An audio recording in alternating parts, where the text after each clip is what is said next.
Bulletin का बाकायदा आगाज करेंगे। अफगान उबूरी हुकूमत खिते और आलमी अमन को लाहक खतरात से निपटने में नाकाम हो चुकी है। टीटीपी दहशतगर्द तंजीमों के लिए छतरी का काम कर रही है। पाकिस्तानी मुस्तकिल मंदूब मुनीर अकरम ने कहा, अलकायदा, टीटीपी, BLA और मजीद ब्रिगेड जैसी तंजीमें खिते को नुकसान पहुँचा रही हैं। 16,000 जंगजुओं पर मुश्तमिल टीटीपी अफगानिस्तान में सबसे बड़ी नामजद दहशतगर्द तंजीम है। टीटीपी के जंगजू सरहदी महफूज पनागाहों से पाकिस्तान पर हमले करते हैं। टीटीपी हमलों के नतीजे में सैकड़ों जानें ज़ाया हो चुकी हैं। हमारे पास सबूत हैं कि काबुल हुकाम दहशतगर्दों की सरपरस्ती कर रहे हैं। दहशतगर्द तंजीमें CPAC को सबोताज करने की कोशिशें कर रही हैं। UN सेक्रेटरी जनरल की रिपोर्ट में दहशतगर्दी का तज़किरा न होना मायूस कुन है। पाकिस्तान अक़वाम मुत्तहिदा में मुनासिब लाहा अमल तश्कील देने के लिए मुशावरत का आगाज करेगा। दोहा अमल के तहत इंसदाद दहशतगर्दी पर एक वर्किंग ग्रुप कायम किया जाएगा। सदर ममलिकत आसिफ अली जरदारी ने कहा है कि मुल्क को यकजहती और सियासी सहकाम की ज़रूरत है। हमें अपने जमहूरी निज़ाम की मजबूती के लिए मिलकर काम करना है।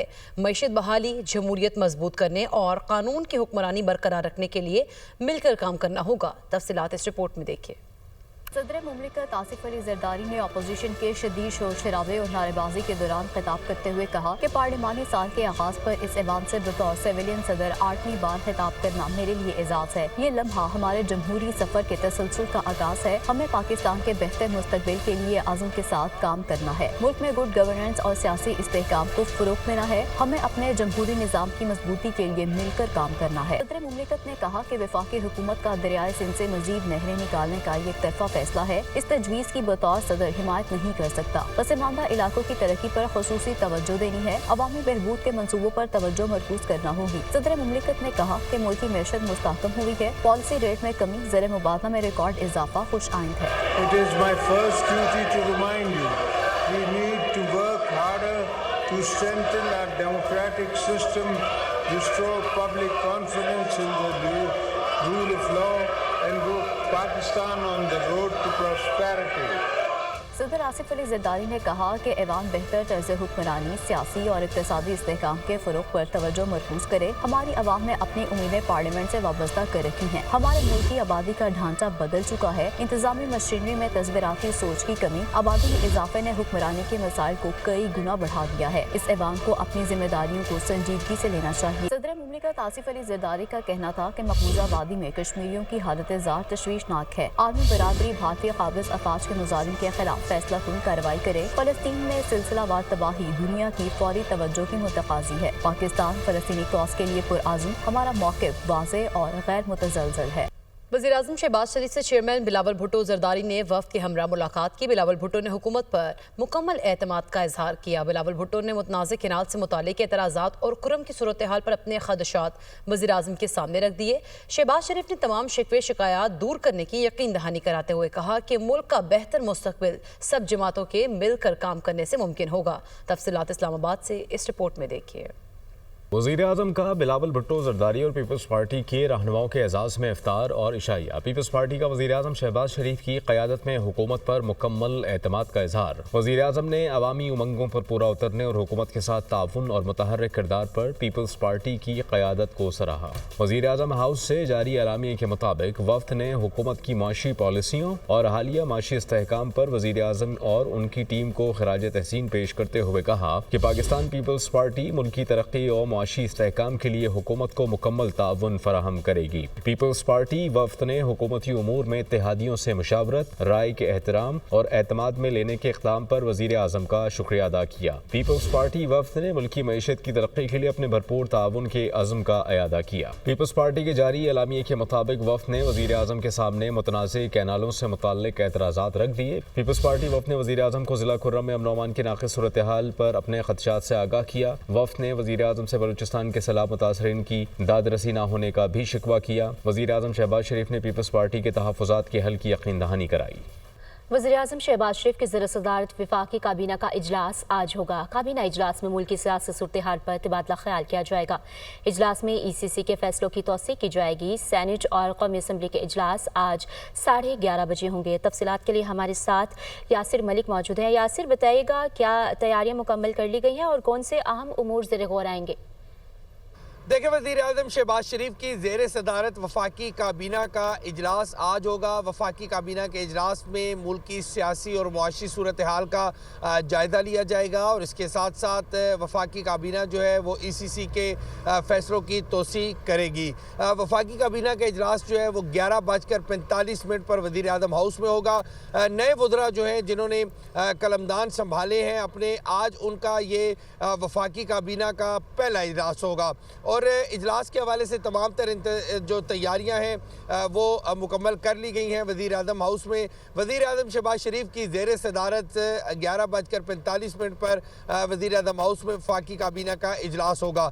इसके साथ साथ आज अगर बात की जाए तो कौमी असम्बली का इजलास जो है वो भी आज होने जा रहा है और दूसरे पार्लिमानी नए साल का आगाज़ जो है वो हो चुका है और आज पार्लियामेंट का जो इजलास होगा, आज चूँकि मंगल का रोज़ है, प्राइवेट मेंबर डे है आज, और आज के दिन के हवाले से 11:30 बजे कौमी असम्बली का इजलास है जिसमें 46 नकाती एजेंडा जो है, तवील एजेंडा जो है वो जारी किया गया है और इसमें कौमी असम्बली इजलास में वफाकी काबीना की मंजूरी के बगैर नेपरा हुकाम की तनख्वाहों में खुद साख्ता जो इजाफे पर तवज्जो दिलाओ नोटिस जो है वो इसमें शामिल है। अगर रफ़ीउल्लाह जो है वो PSDP निगरानी बिल जो है 2025 उसको ऐवान में आज पेश करेंगे। इस तरह से ये 46 नकाती एजेंडा जो है वो आज ज़ेरे गौर आएगा। लेकिन दूसरी तरफ चूँकि नवाब यूसुफ तालपुर जो है वो उनके फौत होने के बाद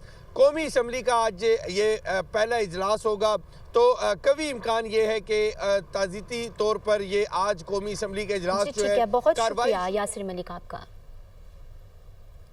और दूसरी जानिब IMF ने बिजली सस्ती करने की हुकूमती तजवीज़ मान ली है। ज़राए के मुताबिक अप्रैल या मई से बिजली के निर्खों में कमी हो सकती है। बिजली के बुनियादी नर्ख में 2 रुपये यूनिट तक कमी की तजवीज़ की गई है।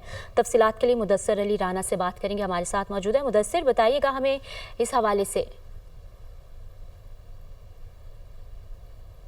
जी, पाकिस्तान और IMF के दरमियान जो एक्सटेंडेड फंड फैसिलिटी कर्ज प्रोग्राम के तहत फर्स्ट इकनॉमिक रिव्यू के मुज़ाकरात हो रहे हैं। ज़राए वज़ारत ख़ज़ाना की जानिब से बताया गया है कि गुज़श्ता रोज़ नेपरा और वज़ारत तवानाई हुक्काम की जानिब से IMF वफ़द के साथ मुज़ाकरात किए गए हैं, जहां पर यह तजवीज़ ज़ेरे गौर आई है कि आइंदा माह अप्रैल या मई के दौरान से फ़ी यूनिट पर जो है वो कुछ रिलीफ दिया जा सकता है। जो ज़राए वज़ारत तवानाई की जानिब से बताया गया है कि फ़ी यूनिट निर्खों में तकरीबन 2 रुपये तक कमी लाई जा सकती है और ये बुनियादी टैरिफ में कमी की जाएगी।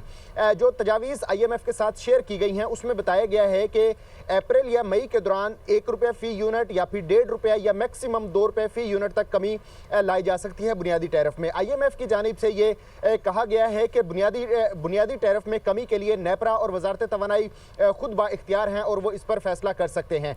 ज़राए की जानिब से ये भी बताया गया है कि मजमूई तौर पर जो ये रिलीफ दिया जा रहा है आइंदा माह के दौरान से ये बुनियादी टैरिफ पर दिया जाएगा, जो कि आइंदा IMF से मंजूर हो चुका है।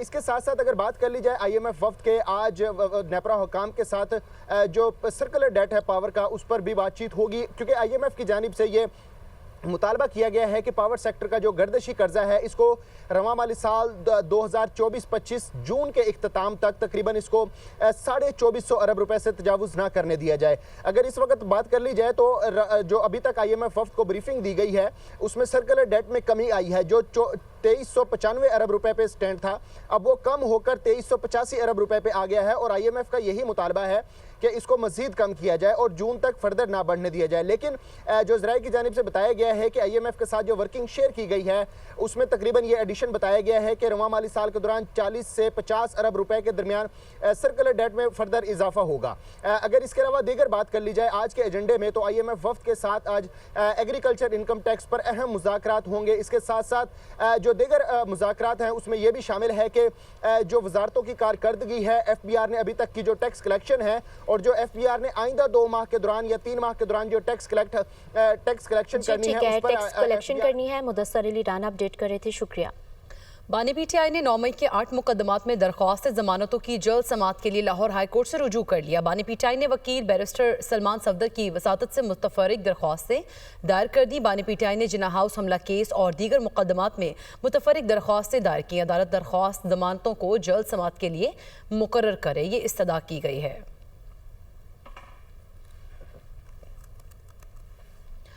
मनफी प्रोपेगेंडे में मुलविस पीटीआई के 25 अफराद आज दोबारा जेआईटी में तलब। जराये के मुताबिक सलमान अकरम राजा, रऊफ हसन, फिरदौस शमीम नकवी, खालिद खुर्शीद, हमाद अजहर और अब्बास आलिया हमजा समेत दीगर रहनुमाओं को आज तलब किया गया है। इसी पर बात करेंगे। आदिल तनोली हमारे साथ मौजूद हैं। आदिल, आगाह कीजिएगा, मजीद कौन कौन से रहनुमाओं को तलब किया गया आज?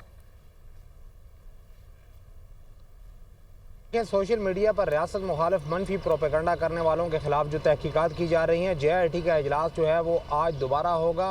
जेआईटी का इजलास इस्लामाबाद पुलिस हेडक्वार्टर में जो है वो होगा और इसी सिलसिले में पीटीआई के 25 रहनुमाओं को आज के लिए दोबारा समन किए गए हैं, क्योंकि गुज़श्ता इजलास के दौरान जो है पीटीआई के रहनुमा बैरिस्टर गौहर और इसके अलावा दीगर जो लोग हैं उनको तलब किया गया था। बैरिस्टर गौहर, शाह फरमान और रऊफ हसन जो है वो जेआईटी के सामने पेश हुए थे। इसके अलावा कोई भी रहनुमा जो है वो गुज़श्ता इजलास के दौरान जो है वो जेआईटी के सामने पेश नहीं हुआ। तो इसी सिलसिले में आज दोबारा जेआईटी के मेंबरान की जानिब से जो है वो इनको दोबारा तलब किया गया है। आज दिन 11 बजे का वक्त मुकर्रर है। दोबारा 25 रहनुमाओं को समन जारी किए गए थे कि ताकि वो पेश होकर अपने बयानात जो है वो रिकॉर्ड करवाएंगे और इसी सिलसिले में आज दोबारा जो है वो इजलास बुलाया गया है ताकि उनके बयान रिकॉर्ड करके मज़ीद जेआईटी जो है अपनी कार्रवाई आगे बढ़ाएगी।